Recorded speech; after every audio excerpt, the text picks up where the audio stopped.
Students,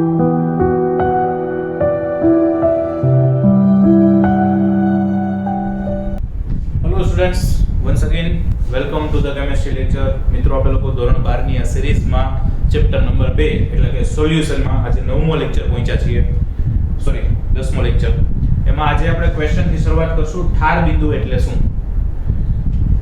ઠાર બિંદુ એટલે એને ઇંગ્લિશમાં કહેવાય ફ્રીઝિંગ પોઈન્ટ. હવે લાસ્ટ થિયરી આપણે જોઈ હતી એ બોઇલિંગ પોઈન્ટને રિલેટેડ હતી. ઉત્કલન બિંદુ ઉન્નયન એટલે જ્યારે શુદ્ધ દ્રાવકમાંથી દ્રાવણ બને ત્યારે એના ઉત્કલન બિંદુમાં વધારો થાય. તો એમાં પણ આપણે પહેલા ટર્મ્સ શીખ્યા હતા કે ઉત્કલન બિંદુ એટલે શું, ઉત્કલન બિંદુ ઉન્નયન એટલે શું, મોલલ ઉન્નયન અચળાંક એટલે શું, અને પછી એક થિયરીમાં આપણે આવ્યા હતા એના ઉપરથી સૂત્ર મેળવ્યું હતું. આજે સેમ કરવાનું છે ઠાર બિંદુને રિલેટેડ. તો સૌથી પહેલો આપણો ક્વેશ્ચન આપણે આજે શરૂઆત કરીએ. ઠાર બિંદુ એટલે શું? અચ્છા, ઠાર બિંદુ એટલે શું માં પર્ટિક્યુલરલી આપણે ડેફિનેશન આમની આપી શકીએ કે જે તાપમાને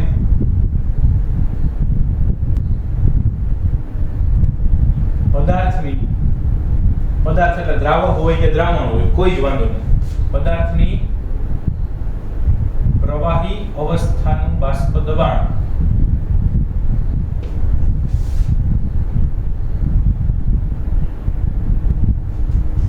તેની ઘન કલામાંની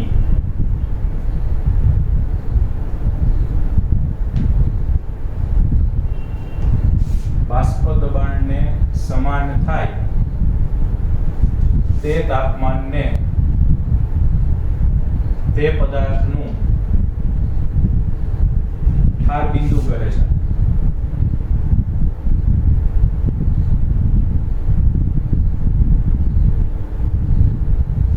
એટલે કે જે તાપમાને પદાર્થ લીધો હોય, કોઈ પદાર્થ, એમની પ્રવાહી અવસ્થાનું જેટલું બાષ્પ દબાણ હોય એટલું જ બાષ્પ દબાણ એની ઘન અવસ્થાનું થાય. પ્રવાહી અવસ્થાનું બાષ્પ દબાણ તેની ઘન કલા એટલે અવસ્થા, તેની ઘન કલામાંના બાષ્પ દબાણને સમાન થાય તો તે તાપમાનને તે પદાર્થનું ઠાર બિંદુ કહેવાય. એટલે કે જે તાપમાને કોઈ પણ પદાર્થ હોય એના પ્રવાહી અને ઘન અવસ્થાના બાષ્પ દબાણ સમાન થાય, જે તાપમાને કોઈ પણ પદાર્થના પ્રવાહી અને ઘન અવસ્થાના બાષ્પ દબાણ સમાન થાય એ તાપમાનને એ પદાર્થનું ઠાર બિંદુ કહેવાય. ઇન શોર્ટ, ઉત્કલન બિંદુ એટલે પ્રવાહી અને બાષ્પ વચ્ચેની ડીલ છે અને ઠાર બિંદુ એટલે પ્રવાહી અને ઘન વચ્ચેની ડીલ છે. રાઈટ? પ્રવાહી અને ઘન અવસ્થાની ડિટેલમાં ચર્ચા થાય અને ઈ બે વચ્ચે જ્યારે સંતુલન સ્થપાતું દેખાય તો એને આપણે ઠાર બિંદુ તરીકે ઓળખીએ છીએ. અચ્છા, એક આ વ્યાખ્યા આપી શકાય અથવા બીજી વ્યાખ્યા આપણે આપી શકાય કે જે તાપમાને પદાર્થની પ્રવાહી અવસ્થા અને ઘન અવસ્થા સંતુલનમાં હોય. બીજી વ્યાખ્યા અમને આપી શકાય કે જે તાપમાને પદાર્થની પ્રવાહી અને ઘન અવસ્થા સંતુલનમાં હોય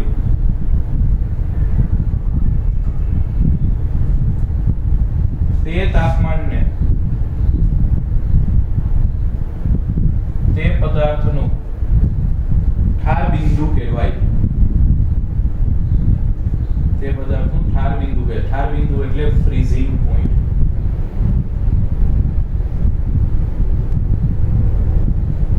ઓકે, તો આ બેમાંથી જે ડેફિનેશન સમજાય તો બે સમજાય છે.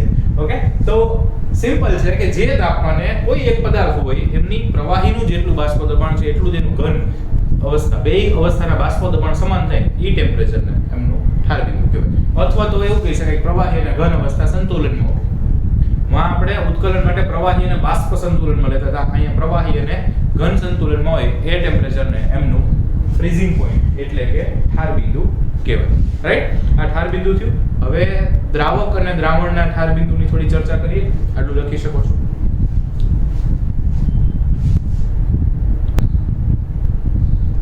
ઓકે મિત્રો, નેક્સ્ટ છે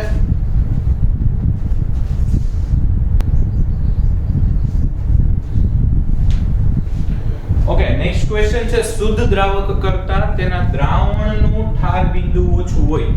શા? તો કે આનું પહેલું એક રીઝન આપણે આપી શકીએ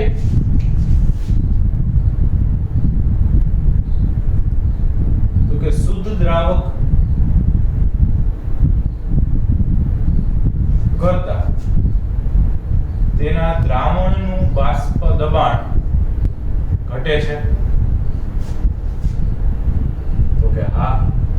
શુદ્ધ દ્રાવકનું બાષ્પ દબાણ વધુ હોય, દ્રાવણનું બાષ્પ દબાણ ઓછું હોય, તો એ તો આપણને ઓલરેડી ખબર છે, એનો આપણે અભ્યાસ કરી ગયા છે. તો શુદ્ધ દ્રાવકનું બાષ્પ દબાણ વધારે છે, શુદ્ધ દ્રાવકમાંથી જે દ્રાવણ બન્યું છે એનું બાષ્પ દબાણ ઓછું હોય છે. ઓકે, તેના દ્રાવણ અથવા તેમાંથી બનાવેલા દ્રાવણનું બાષ્પ દબાણ ઘટે છે. આથી નીચા તાપમાને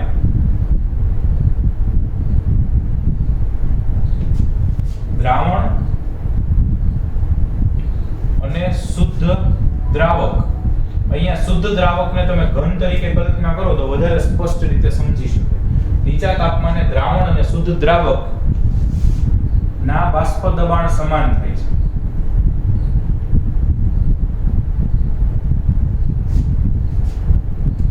આ નીચા તાપમાનને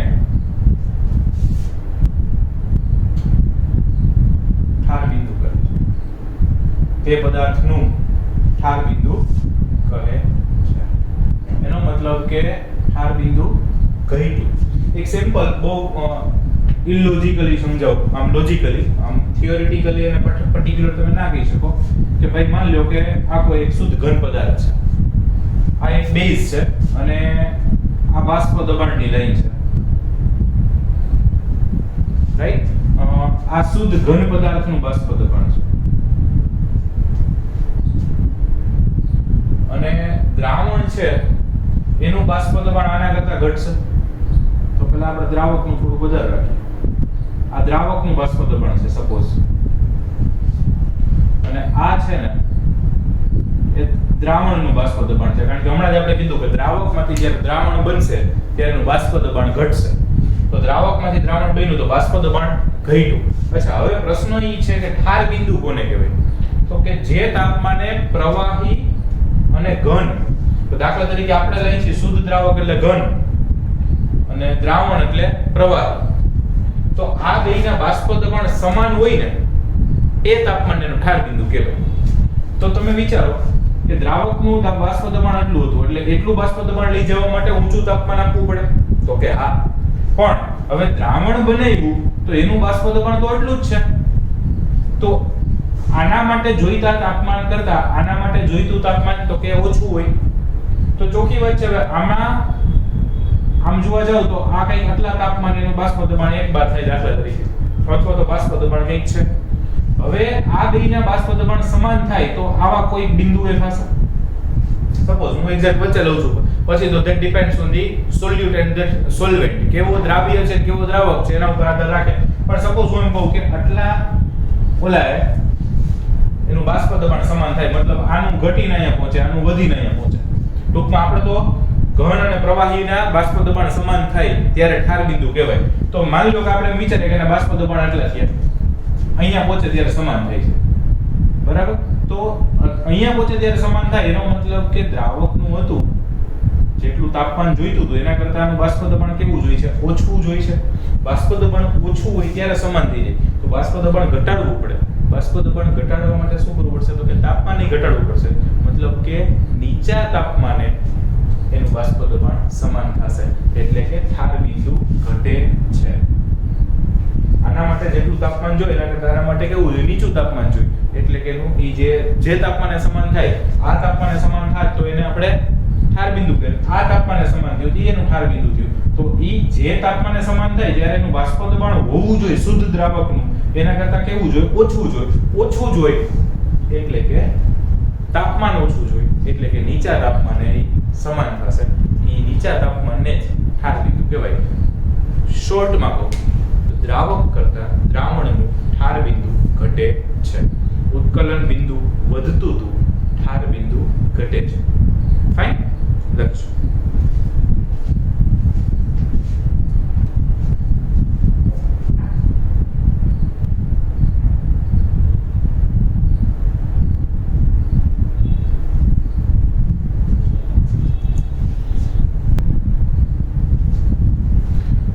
નેક્સ્ટ ક્વેશ્ચનમાં બે વ્યાખ્યાઓ આપણને આપવાની કીધી છે. પહેલી છે ઠાર બિંદુ અવનયન અને અને બીજી વ્યાખ્યા છે મોલલ અવનયન અચળાંક. પહેલા તો ઠાર બિંદુ અવનયન એટલે ઘટાડો. ગઈકાલની આપણી અથવા તો લાસ્ટ થિયરીમાં આપણે ઉત્કલન બિંદુનું ઉન્નયન જોતા હતા અને ઉન્નયન એટલે વધારો, અવનયન એટલે કે ઘટાડો. Depression in the freezing point, depression એટલે ઘટાડો થવાનો છે, રાઈટ? તો ઠાર બિંદુ અવનયનની ડેફિનેશન આપવાની છે.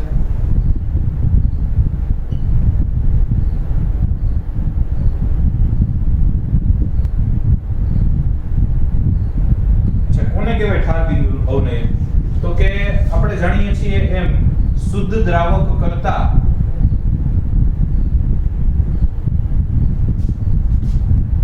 તેના દ્રાવણના ઠાર બિંદુમાં ઘટાડો થાય છે અથવા દ્રાવણનું ઠાર બિંદુ ઘટે છે. ઠાર બિંદુમાં થતા આ ઘટાડાને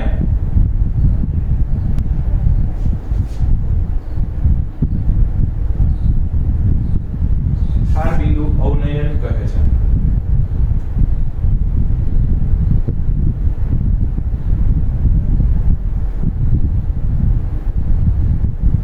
શુદ્ધ દ્રાવક કરતા તેના દ્રાવણનું ઠાર બિંદુ ઘટે છે અને આ જે ઘટાડો થાય ને એને જ ઠાર બિંદુ અવનયન કહેવાય. એને ડેલ્ટા TF વડે સંજ્ઞામાં ઓળખીશું.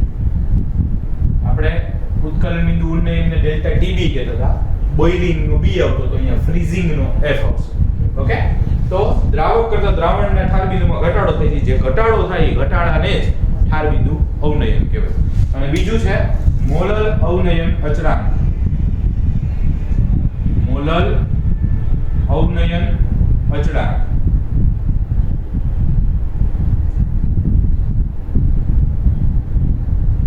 અચ્છા, મોલલ અવનયન અચળાંક એટલે અમને નામ ઉપરથી થોડી ખબર પડે. મોલાલિટી હોય અને અવનયન હોય, ઘટાડો થતો હોય. એનો મતલબ સિમ્પલ. મોલલની વ્યાખ્યા શું? તો કે 1 કિલોગ્રામ દ્રાવકમાં અથવા પાણીમાં 1 કિલોગ્રામ દ્રાવકમાં અથવા પાણીમાં જ્યારે 1 મોલ દ્રાવ્ય ઓગાળવામાં આવે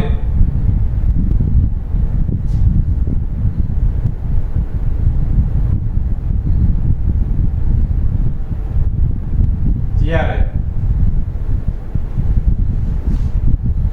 તેના ઠાર બિંદુમાં થતા ઘટાડાને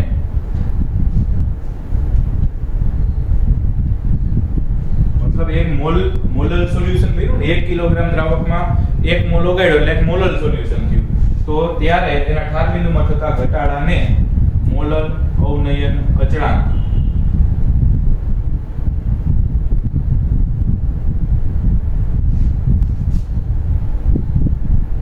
KF કહે છે. એનો મોલલ અવનયન અચળાંક KF કહેવામાં આવે છે, રાઈટ? બીજી એક વસ્તુ કે અહીંયા 1 મોલ દ્રાવ્ય ઓગાળું ને પછી 1 મોલ દ્રાવ્ય તરીકે હું કોઈ પણ ના 1 મોલ ઓગાળું, 1 મોલ યુરિયા ઓગાળું, 1 મોલ ગ્લુકોઝ ઓગાળું, 1 મોલ ખાંડ ઓગાળું, કંઈ પણ ઓગાળું, એના ઠાર બિંદુમાં ઘટાડો સરખો જ થશે. એટલે કે એના ઠાર બિંદુમાં જે ઘટાડો છે એને કયો પદાર્થ ઓગાળો છો એની અરે મતલબ નથી. કેટલો પદાર્થ ઓગાળો છો, કેટલી સંખ્યામાં ઓગાળો છો એની અરે મતલબ છે. એનો મતલબ કે આને સંખ્યાત્મક ગુણધર્મ પણ કહેવાય. ઠાર બિંદુમાં થતો ઘટાડો છે એને સંખ્યાત્મક ગુણધર્મ પણ કહેવાય. શું કામ કહેવાય? તો કે 1 કિલોગ્રામ દ્રાવકમાં તમે ગમે ના 1 મોલ ઓગાળશો જે અવિયોજિત પદાર્થ હશે એના, બરાબર? પછી આયનીકરણ થતું હોય તો વસ્તુ અલગ છે, એ પણ આપણે જોશું આગળ.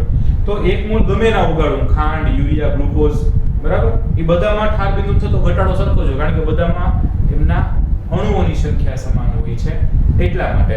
તો આ પણ સંખ્યાત્મક ગુણધર્મ થયો, રાઈટ? આટલું લખી શકો છો.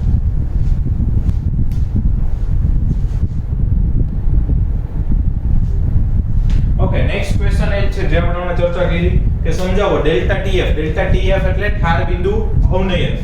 ડેલ્ટા TF એટલે ઠાર બિંદુ અવનયન અથવા ઠાર બિંદુમાં થતો ઘટાડો.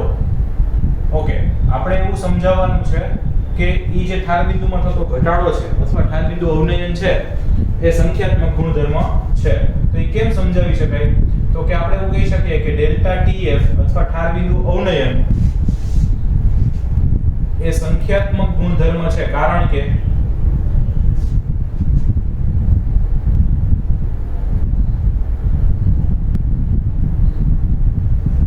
1 કિલોગ્રામ પાણીમાં 1 મોલ ગ્લુકોઝ અથવા 1 મોલ સુક્રોઝ એટલે કે ખાંડ અથવા 1 મોલ યુરિયા ઓગાળવામાં આવે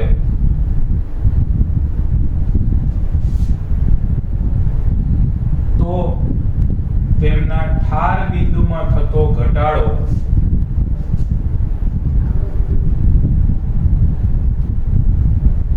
સમાન છે. એટલે કે તમે 1 મોલ ગ્લુકોઝ ઓગાળો C6H12O6 કે સુક્રોઝ ઓગાળો C12H22O11 કે યુરિયા ઓગાળો NH2CONH2 કંઈ પણ ઓગાળો 1 મોલ ઓગાળશો તો બધામાં આમાં આ ઓગાળતા સપોઝ 3 પાત્ર લીધા છે, બધામાં 1 કિલોગ્રામ પાણી નાખી દીધું છે. એકમાં હું 1 મોલ ગ્લુકોઝ એટલે કે 180 ગ્રામ ગ્લુકોઝ નાખું, બીજા પાત્રમાં હું 342 ગ્રામ ખાંડ નાખું અને ત્રીજામાં હું 60 ગ્રામ યુરિયા નાખું. ત્રણ બીકર, ત્રણેયમાં અલગ પદાર્થ, અલગ વજનનો પદાર્થ, છતાંય ત્રણેયના ઠાર બિંદુમાં થતો ઘટાડો કેવો છે? સમાન છે. એટલે કે ઠાર બિંદુમાં થતો ઘટાડો પદાર્થના સ્વભાવ પર નહીં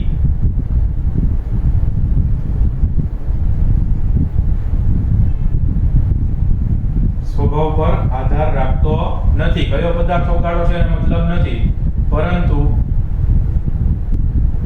ઓગાળેલા પદાર્થની સંખ્યા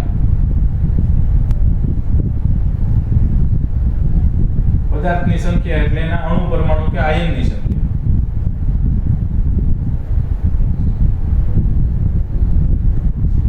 સંખ્યા પણ કોની? અણુ પરમાણુ કે આયનની સંખ્યા પર આધારિત છે.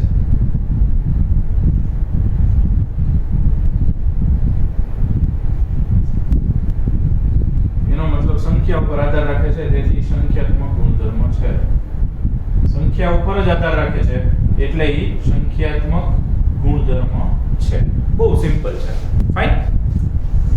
જેમ ઉત્કલન બિંદુમાં થતો વધારો એટલે કે ઉત્કલન બિંદુ ઉન્નયન પણ સંખ્યાત્મક ગુણધર્મ હતો, એમ ઠાર બિંદુ અવનયન પણ સંખ્યાત્મક ગુણધર્મ છે.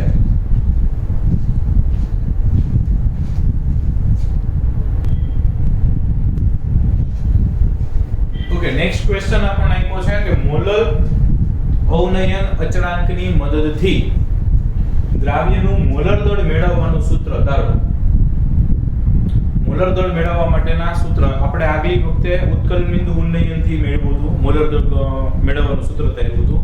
આજે ઠાર બિંદુ અવનયનથી કરવાનું છે. અથવા બીજો પ્રશ્ન ઈની પ્રશ્ન ફેરવીને આમ પૂછી શકાય કે ઠાર બિંદુ અવનયન એટલે ડેલ્ટા TF, ઠાર બિંદુ અવનયન એટલે ડેલ્ટા TF અને મોલર અવનયન અચળાંક એટલે KF, એની વચ્ચેનો સંબંધ દર્શાવતું સૂત્ર ધારો.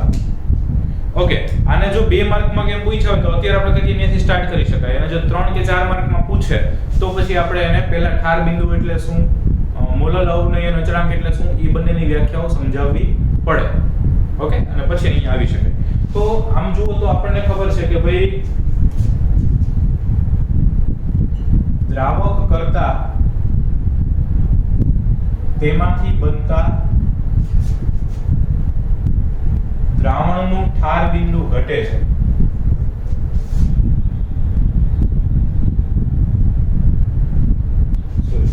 ઠાર બિંદુ તો ઘટે છે, પણ પહેલા એવું કહી શકીએ કે દ્રાવણનું બાષ્પ દબાણ ઘટે છે. દ્રાવક કરતા દ્રાવણનું બાષ્પ દબાણ ઘટે છે, તેથી દ્રાવક કરતા દ્રાવણનું ઠાર બિંદુ પણ ઘટે છે. એટલે કે જે બાષ્પ દબાણમાં ઘટાડો થાય છે ને, એના કારણે જ એનું ઠાર બિંદુ પણ ઘટે છે. ફાઇન. તો ઠાર બિંદુ ઘટે છે કીધું. બીજું કે અહીંયા આપણને ખબર છે કે ભાઈ એનું ઠાર બિંદુ ઘટે છે, ઈ બાષ્પ દબાણના કારણે ઘટે છે. તો એક્ચ્યુઅલી આપણે સ્ટડી બેઝિક ડિટેલમાં જોવું હોય તો ના બાષ્પ દબાણમાં જવું પડે. તો આપણે જુદા જુદા તાપમાને દ્રાવકના બાષ્પ દબાણ અને દ્રાવણના બાષ્પ દબાણ એની વચ્ચે સંબંધ શું છે એ આલેખ જોઈએ. જુદા જુદા તાપમાને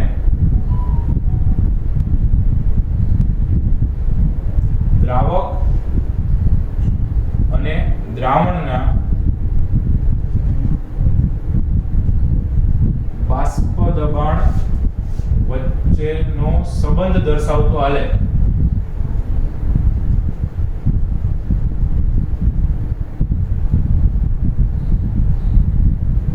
જુદા જુદા તાપમાને દ્રાવક અને દ્રાવણ એ બેના બાષ્પ દબાણ વચ્ચે શું સંબંધ છે એ સંબંધ દર્શાવતો આલેખ. તો અહીંયા આગળ આપણે એક આલેખ દોરવાનો પ્રયત્ન કરીએ.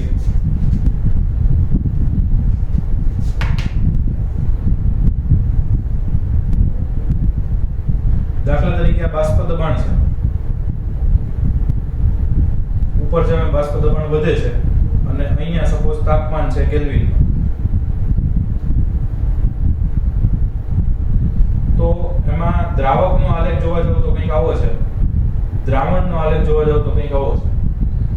દ્રાવકનો આલેખ કંઈક આવો છે અને દ્રાવણનો આલેખ કંઈક આવો છે. બીજું કે હજી ઠરેલું દ્રાવક હોય તો એનો આલેખ પાછો આવો થશે. આ દ્રાવક માટેની વાત કરી અને આ દ્રાવણ માટેની વાત કરી. ઓકે, દ્રાવકનો આલેખ કંઈક આવો આવે છે, દ્રાવણનો આલેખ કંઈક આવો આવે છે અને આ જે દોર્યું છે મેં, બરાબર, એ ઠરેલું દ્રાવક છે.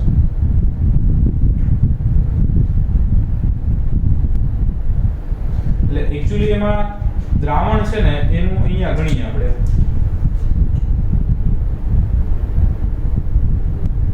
તો એને આપણે TF કહેવાય, દ્રાવણનું ઠાર બિંદુ એટલે TF ફ્રીઝિંગ ટેમ્પરેચર. અને દ્રાવકનું અહીંયા ક્યાંક ગણી શકીએ આપણે, દ્રાવકનું તો એ શુદ્ધ દ્રાવકનું થયું એટલે TF0 થયું. અને બે વચ્ચેનો તફાવત છે એને શું કહેવાય તો કે એને ડેલ્ટા TF કહેવાય. બંને વચ્ચેના તફાવતને શું કહેવાય તો કે ડેલ્ટા TF કહેવાય. પહેલા કરતા ઊંધું છે, એમાં ઉત્કલન બિંદુ હોત ને તો એમાં દ્રાવક કરતા દ્રાવણનું વધારે હોત, અહીંયા દ્રાવક કરતા દ્રાવણનું ઓછું છે કારણ કે ઠાર ઓલું ઉત્કલન થતું હતું, અહીંયા ઠાર થાય છે, ઓલું ઉકાળવાનું હતું, આ જામવાનું છે. ઓકે, તો આવી રીતે કંઈક આલેખ થાય. એના ઉપરથી તમે એવું કહી શકો કે અહીં આલેખ પરથી delta TF is equal to શું થશે તો કે TF0 માઈનસ TF થશે. TF0 minus TF. જ્યાં TF0 શું છે? શુદ્ધ દ્રાવકનું ઠાર બિંદુ અને TF છે એ દ્રાવણનું ઠાર બિંદુ છે.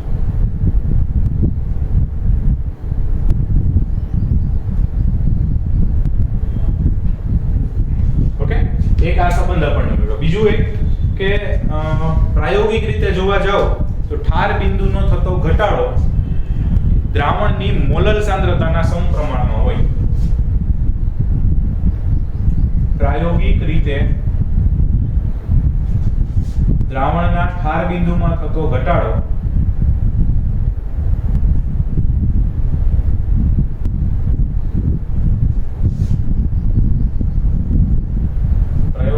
દ્રાવણના ઠાર બિંદુમાં થતો ઘટાડો દ્રાવણની મોલર સાંદ્રતાના સમપ્રમાણમાં હોય છે.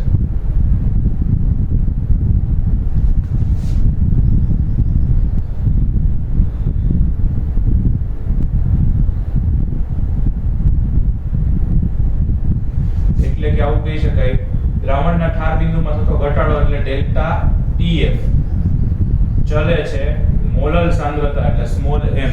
ડેલ્ટા TF છે એ સ્મોલ m એટલે કે મોલર સાંદ્રતાના સમપ્રમાણમાં હોય છે.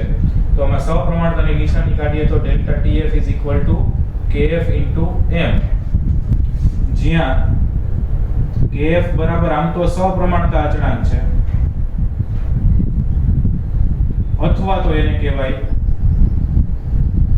મોલર અવનયન અચળાંક. શું કહેવાશે એને? મોલર અવનયન અચળાંક. ઓકે, હવે બહુ સિમ્પલ છે.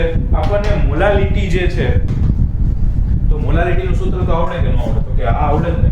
બસ, તો મોલાલિટીનું સૂત્ર મૂકી દેવાનું, ડેલ્ટા TF બરાબર KF ઇન્ટુ મોલાલિટી એટલે તો કે દ્રાવ્યનું વજન ગ્રામમાં છેદમાં અણુભાર ગુણ્યા દ્રાવકનું વજન કિલોગ્રામમાં, એને ગ્રામમાં લેવું હોય તો ઉપર 1000 વડે ગુણી નાખો એટલે બધું ગ્રામમાં જ આવે.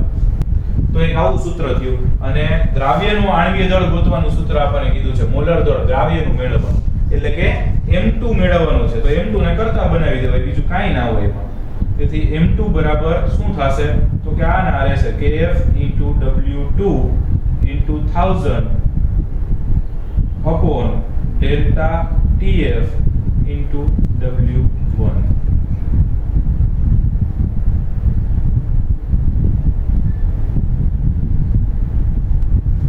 તો આ દ્રાવ્યનું મોલર દળ અથવા આણ્વીય દળ ગણવાનું સૂત્ર. આમ તમે જુઓ ને તો આ ઉત્કલન બિંદુ અવનયનની જ સેમ થિયરી છે. એમાં TB કહેતા હતા, આમાં TF કહેવાનું, એમાં KB કહેતા હતા, આમાં KF કહેવાનું. સેમ એવી જ રીતે KF ચલે છે, એક અહીંયા ઊંધું આવશે, એમાં TB TB 0 હતું, અહીંયા TF 0 TF આવશે. ફાઇન. ઉત્કલન બિંદુમાં વધારો થતો હોય, ઠાર બિંદુમાં ઘટાડો થતો હોય, એટલે ઉલટું આવે. બાકી આ તો પછી સેમ જ આવશે, ખાલી F છે એની જગ્યાએ B આવે. ઓકે, એટલે બહુ સરળ છે, ગણી શકો છો.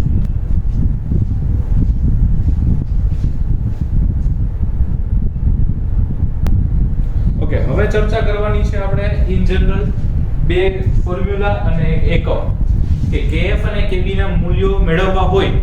આપણે જે આગળ જોયું એમાં તો ડાયરેક્ટ KF આપણને આપી દીધું હોય અથવા બાકી બધું આપ્યું હોય KF મળતું હોય. તો એ KF KB ના મૂલ્યો મેળવવા માટેના બે એક્સ્ટ્રા સૂત્રો આપ્યા છે જે અહીં આપણે ચર્ચા કરી રહ્યા છીએ. ઓકે, તો KF મેળવવાનું સૂત્ર છે R m1 TF2 upon 1000 delta H fusion. Delta H fusion એટલે ગલન એન્થાલ્પી, H એટલે ડેલ્ટા H એટલે એન્થાલ્પીનો ફેરફાર, ફ્યુઝન એટલે ગલન, ગલન એટલે P ગલન. ઓકે, ત્યારે ટૂંકમાં પીગળતું હોય, ગલન થતું હોય ત્યારે ઊર્જાનો ફેરફાર. અને KB નું કે મૂલ્ય કઈ રીતે મેળવી શકાય તો કે R m1 TB2. Only the difference is અહીંયા TF2 આવે કારણ કે KF હતું, અહીંયા KB હોય તો TB2 આવશે upon 1000 ડેલ્ટા H વેપોરાઇઝેશન. ઓમાં જેમ ડેલ્ટા H ફ્યુઝન આવતું હતું, ગલન એન્થાલ્પી આવતું હતું, એમાં આમાં બાષ્પન એન્થાલ્પી આવે, બાષ્પમાં રૂપાંતર થાય ત્યારે ઊર્જામાં ફેરફાર. એમાં R શું છે તો કે વાયુ અચળાંક છે, M1 છે ઈ દ્રાવકનું મોલર દળ અથવા આણ્વીય દળ છે, 1 દ્રાવક માટે, 2 દ્રાવ્ય માટે. બરાબર. પછી TF છે તો ઈ શું છે તો કે TF ઈ દ્રાવણનું ઉત્કલન ઠાર બિંદુ છે, ફ્રીઝિંગ એટલે ઠાર બિંદુ છે દ્રાવણનું. પછી ડેલ્ટા H ફ્યુઝન એટલે ગલન એન્થાલ્પી છે. પછી TB એટલે દ્રાવણનું ઉત્કલન બિંદુ છે.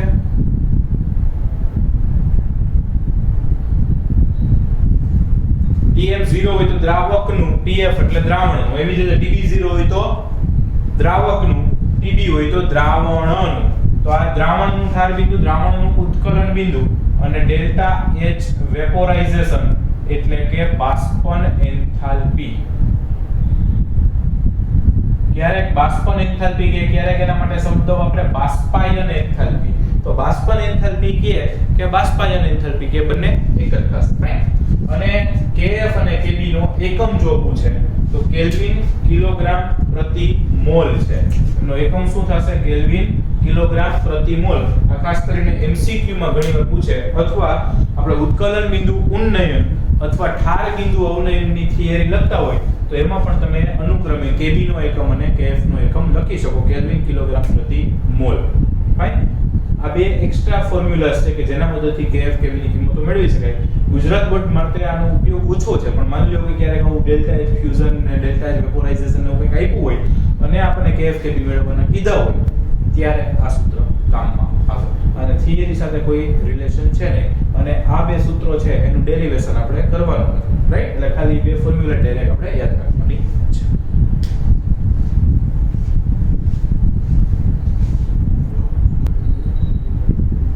ઓકે મિત્રો, નેક્સ્ટ આપણને આપ્યું છે કોયડો. મતલબ આપણે જે સૂત્ર મેળવ્યું એના ઉપરથી આપણે થોડી કેલ્ક્યુલેશન્સ કરવાની છે, ગણતરીવાળા દાખલાઓ છે. તો અહીંયા આપણને કોયડો 2.9 એટલે કે ઉદાહરણનો 9મો દાખલો, 45 ગ્રામ ઇથિલિન ગ્લાયકોલ એટલે કે C2H6O2 એને 600 ગ્રામ પાણી સાથે મિશ્ર કરવામાં આવ્યું છે. એટલે ઇથિલિન ગ્લાયકોલ શું થયું? દ્રાવ્ય. 600 ગ્રામ પાણી શું થયું? દ્રાવક. તો ઠાર બિંદુ અવનયન એટલે ડેલ્ટા TF ગણવાનું છે. સોરી, હા, ડેલ્ટા TF ગણવાનું છે અને દ્રાવણનું ઠાર બિંદુ ગણવાનું એટલે TF ગણવાનું છે. ઓકે, પહેલા ડેટા બનાવવાનો પ્રયત્ન કરીએ તો 45 ગ્રામ ઇથિલિન ગ્લાયકોલ એટલે W2 આપ્યું છે. દ્રાવ્ય માટે 2 વાપરીએ છીએ, દ્રાવક માટે 1 વાપરીએ છીએ. તો એ આપ્યું છે કેટલું? તો કે 45 ગ્રામ. W1 કેટલું આપ્યું છે? તો કે 600 ગ્રામ. આમાં દ્રાવ્યના આણ્વીય દળની જરૂર પડશે એટલે કે M2. એ અહીંયાથી ગણવું પડે. ઇથિલિન ગ્લાયકોલ માટે C2H6O2. ચલો ફટાફટ ગણો તો. ઇથિલિન ગ્લાયકોલ માટે એનું આણ્વીય દળ કેટલું થશે? તો કે 62 ગ્રામ પ્રતિ મોલ થશે.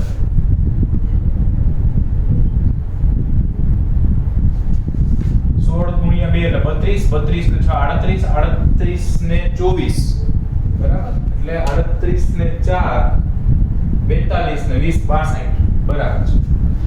શું ગોતવાનું છે? તો કે KF આપ્યો છે સાથે, બરાબર, અને ઠાર બિંદુ અવનયન એટલે ડેલ્ટા TF ગણવાનું છે અને પછી ખાલી TF ગણવાનું છે.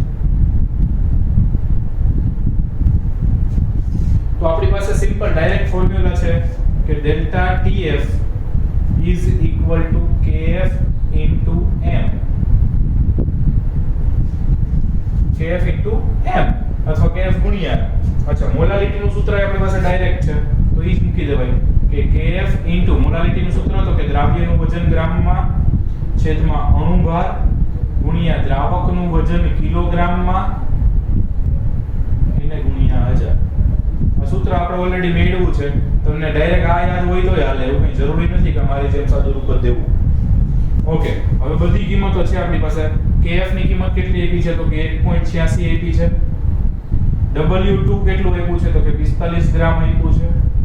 1000 તો 1000 જ રહીએ. M2 તો કે 62 થશે, 62 ગ્રામ પ્રતિ મોલ, અને દ્રાવકનું વજન તો કે 600 કિલોગ્રામમાં લ્યો તો 0.6, પણ અહીંયા ગ્રામમાં લીધું છે એટલે 1000 વડે ગુણી નાખ્યું છે. ઓકે, તો આ તમને મળશે ડેલ્ટા TF. તો આમની કેલ્ક્યુલેશન લઈને સાદું રૂપ આપો એટલે સરસ મજાનો ડેલ્ટા TF ની કિંમતો કંઈક મળે. ટ્રાય કરીએ આપણે. ચલો, 1.86 એને ગુણ્યા 45 એને ગુણ્યા 1000 ભાગ્યા 62 ભાગ્યા 600 2.25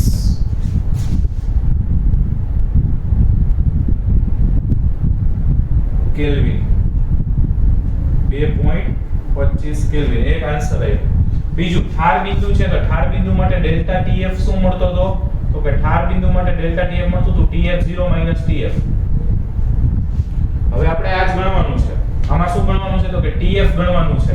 દ્રાવણનું કીધું છે, બરાબર, આ દ્રાવકનું હોય તો ડેલ્ટા TF આપણે ઓલરેડી ગણી આવ્યા છે 2.25. TF0 એટલે દ્રાવકનું, શુદ્ધ દ્રાવકનું ઠાર બિંદુ એટલે પાણીનું ઠાર બિંદુ. પાણીનું ઠાર બિંદુ કેટલું? 0 સેલ્સિયસ. 0 સેલ્સિયસ એટલે કે 273.15 કેલ્વિન માઈનસ TF. બસ TF ને કરતા બનાવી દો, બહુ સિમ્પલ. એટલે 273.15 માઈનસ 2.25 એટલે 200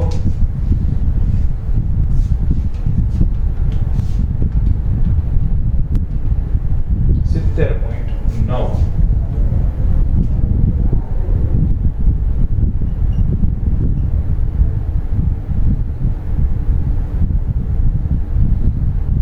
એટલું મળશે 270.9 કેલ્વિન. રેડી? બહુ સરળ દાખલાઓ છે, ગણી શકો.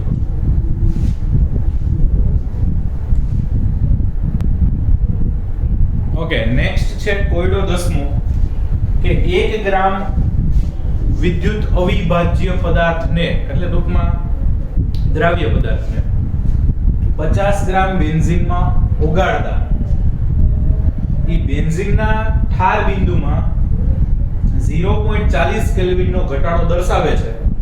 તો બેન્ઝીનનો ઠાર બિંદુ અવનયન અચળાંક કઈ આપણને આપી દીધું છે 5.12 કેલ્વિન કિલોગ્રામ પ્રતિ મોલ. તો એ જે વિદ્યુત અવિભાજ્ય પદાર્થ હતો, જે દ્રાવ્ય હતો, એનું મોલર દળ ગણવાનું કીધું છે. ઓકે, ડેટા બનાવીએ તો શું થાય? તો કે પહેલા દ્રાવ્યનું વજન એટલે W2 આપ્યું છે આપણને 1 ગ્રામ.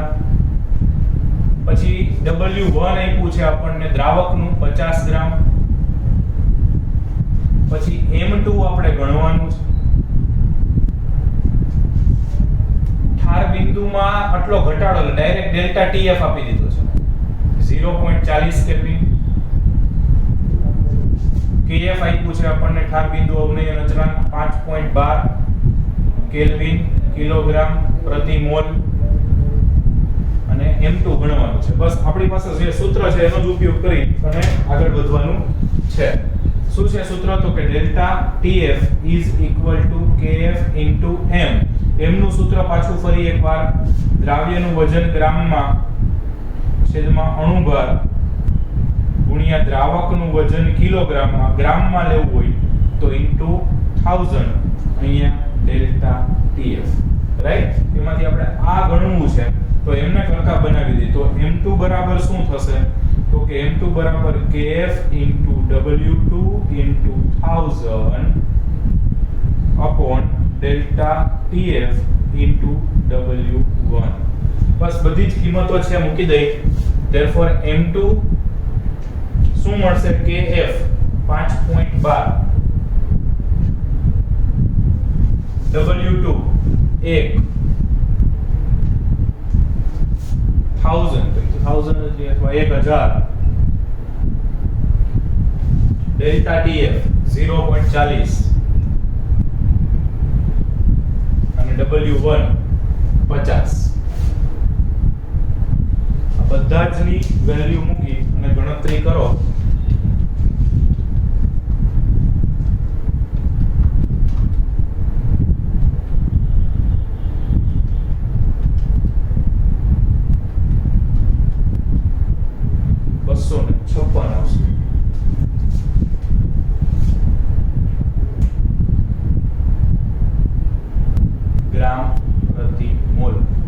દળ હોય એટલે હંમેશા એમાં ગ્રામ પ્રતિ મોલમાં એકમ દર્શાવવો જરૂરી છે, રાઈટ?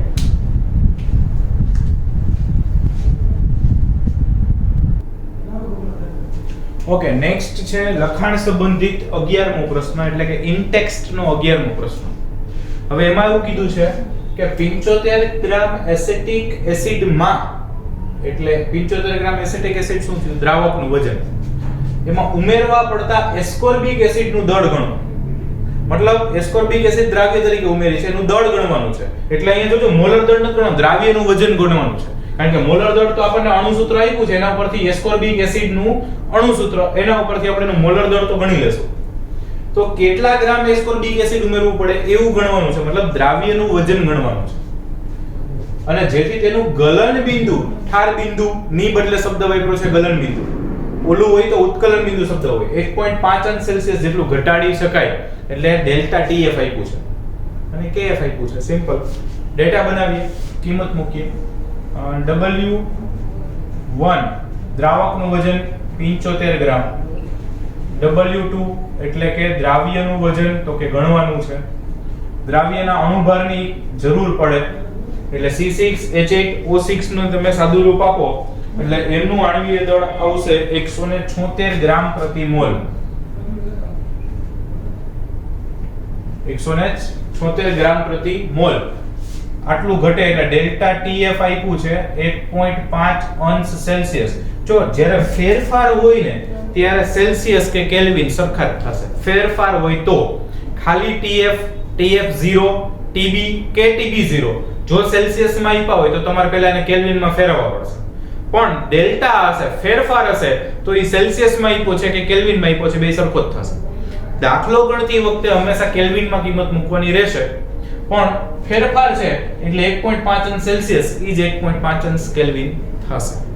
ઓકે, ચલો આપણે સૂત્ર મૂકીને આગળ વધીએ.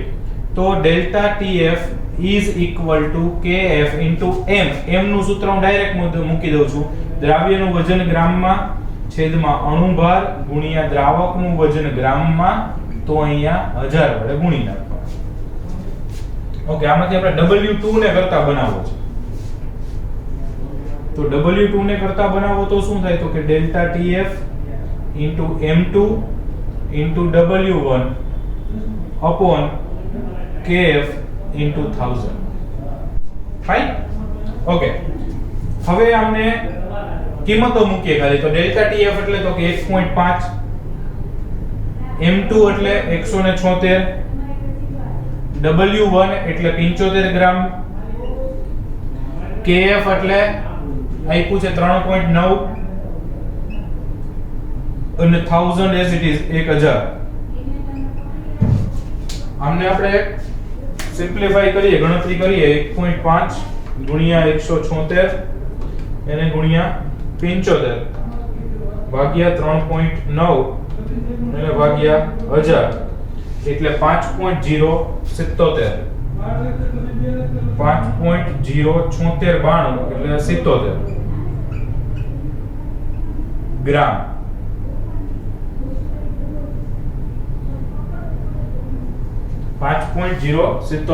ગ્રામ એસ્કોર્બિક એસિડ ઉમેરવું પડે.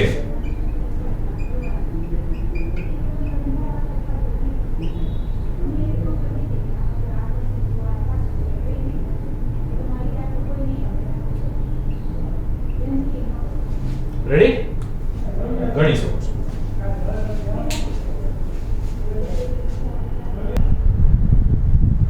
ઓકે મિત્રો, સ્વાધ્યાયનો 20મો દાખલો છે. આના પછી એ છે ખાંડનું 5% દળથી દ્રાવણ. ખાંડ એટલે સુક્રોઝ, એનું દળથી 5%નું દ્રાવણ, એનું ઠાર બિંદુ આપ્યું છે 271 કેલ્વિન. એટલે દ્રાવણનું ઠાર બિંદુ TF આપ્યું છે. જો શુદ્ધ પાણીનું ઠાર બિંદુ 273.15 કેલ્વિન હોય, એટલે કે દ્રાવકનું TF0 આપ્યું છે, તો પાણીમાં 5% ગ્લુકોઝ ધરાવતા દ્રાવણનું ઠાર બિંદુ ગણો. જો આ કંઈક નવી મેથડનો દાખલો છે. પહેલા આપ્યું તો ખાંડનું આપ્યું હતું અને પૂછ્યું છે એ ગ્લુકોઝ પૂછ્યું છે. ખાંડનું રાસાયણિક નામ છે એ સુક્રોઝ થાય. સુક્રોઝ થાય, રાઈટ? તો એ સુક્રોઝનું આપ્યું હતું ને એના ઉપરથી ગ્લુકોઝનું પૂછ્યું છે. એટલે બે વચ્ચે કનેક્શન છે ક્યાં? હવે કનેક્શન ક્યાં થશે? તો કે સૌથી પહેલા બેયને TF ને TF0 આપ્યું છે, તો ડેલ્ટા TF આપણને મળી જાય. તો કે હા. તો પહેલા આપણે હજી ખાંડના દ્રાવણની જ ચર્ચા કરીએ છીએ. ઓકે, ખાંડના દ્રાવણ માટે delta TF is equal to TF0 minus TF કહી શકાય. તો કે હા, કહી શકાય. TF0 કેટલું આપ્યું છે? 273.15. અને નો આપ્યું હોય તો લઈ લેવાનું, કારણ કે પાણીનું ગલન બિંદુ અથવા ઠાર બિંદુ છે એ 273 સેલ્સિયસ એટલે 273.15. અને આમનું આપ્યું છે કેટલું? તો કે 271. તો આ કેટલું આવશે? 2.15 કેલ્વિન. એક ડેલ્ટા TF આપણને મળ્યું. ઓકે, હવે આપણે સૂત્ર મૂકીએ. એમાં delta TF is equal to KF into M. M એટલે દ્રાવ્યનું વજન ગ્રામમાં છેદમાં અણુભાર, એને ગુણ્યા દ્રાવકનું વજન ગ્રામમાં, અહીંયા ગુણ્યા 1000. અચ્છા, હવે આમાં આપણી પાસે બધું છે, ખાલી KF નથી. તો આપણે શું કરશું ખબર છે? ખાંડના દ્રાવણનો જે ડેટા આપ્યો છે એના ઉપરથી KF ગણશું અને ઈ KF નો ઉપયોગ કરી અને ગ્લુકોઝના દ્રાવણ માટે ગોતશું. રાઈટ? ખાંડના દ્રાવણનો ઉપયોગ કરીને ખાલી આપણે KF ગણવાનો છે. તો અહીંયા KF શું થશે? તો કે KF થશે delta TF into M2 into W1 upon W2 into 1000. Values મૂકીએ તો ડેલ્ટા TF કેટલો છે? તો કે 2.15.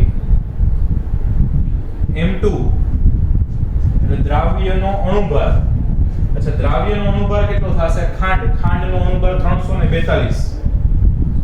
તમારે ગણવું હોય તો ગણી શકો. C12H22O11. ખાંડનું અણુસૂત્ર છે C12H22O11. W1 એટલે દ્રાવકનું વજન. દ્રાવકનું વજન કેટલું હશે? તો કે 95. કેમ એમ? તો કે 5% છે દળથી, એટલે 100 ગ્રામે 5 ગ્રામ દ્રાવ્ય અને 95 ગ્રામ દ્રાવક એટલે 95. દ્રાવ્યનું વજન કેટલું હશે? તો કે ખાલી 5 into 1000. આ 5% નો મીનિંગ આવો કર્યો. 95 ગ્રામ દ્રાવક અને 5 ગ્રામ દ્રાવ્ય. ઓકે, બસ. હવે એમાં સાદું રૂપ આપણે ખાલી આપવાનું છે અને સાદું રૂપ આપીએ એટલે બહુ સરસ રીતે આપણે એમાં આગળ વધી શકીએ.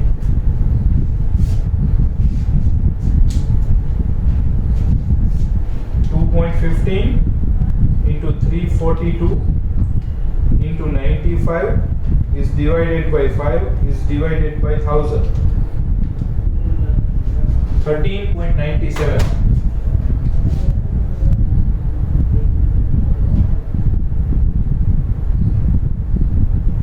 એકમ નો આવડતો તો આપણે આગળ થિયરીમાં જોઈ ગયા કેલ્વિન કિલોગ્રામ પ્રતિ મોલ એક આવ મળ્યું છે 13.97 કેલ્વિન કિલોગ્રામ પ્રતિ મોલ એટલું આપણને મળે છે.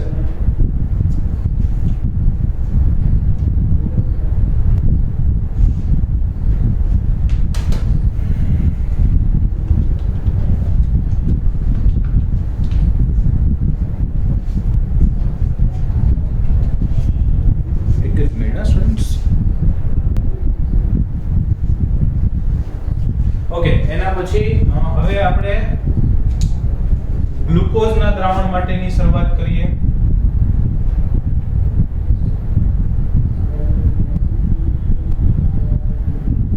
તો ગ્લુકોઝના દ્રાવણ માટે આપણે સેમ સૂત્ર મૂકી શકીએ.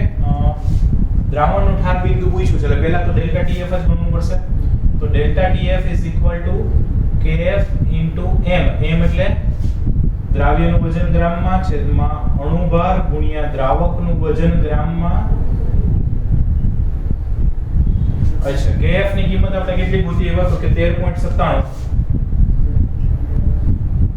W2 એટલે ગ્લુકોઝ માટે વજન કેટલું એટલું જ આવશે તો કે 5 ગ્રામ એને ગુણ્યા 1000 છેદમાં એનું આણ્વિક દળ ગ્લુકોઝનો અણુભાર ગ્લુકોઝ એટલે C6H12O6 એટલે કે 180 અને એમાં પણ દ્રાવકનું વજન કેટલું આવશે તો કે 95 આવશે. અમને જો આપણે સાદું રૂપ આપીએ 13.97 ગુણ્યા 5 ગુણ્યા 1000 ભાગ્યા 180 ભાગ્યા 95 4.08 4.085 આવશે.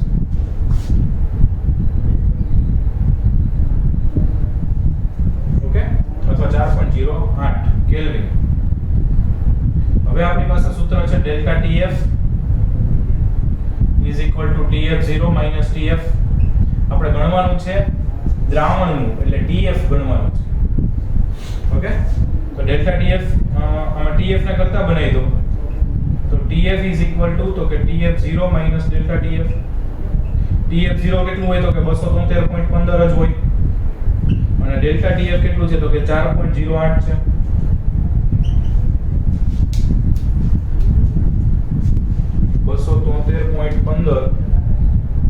minus 4.08 269.07.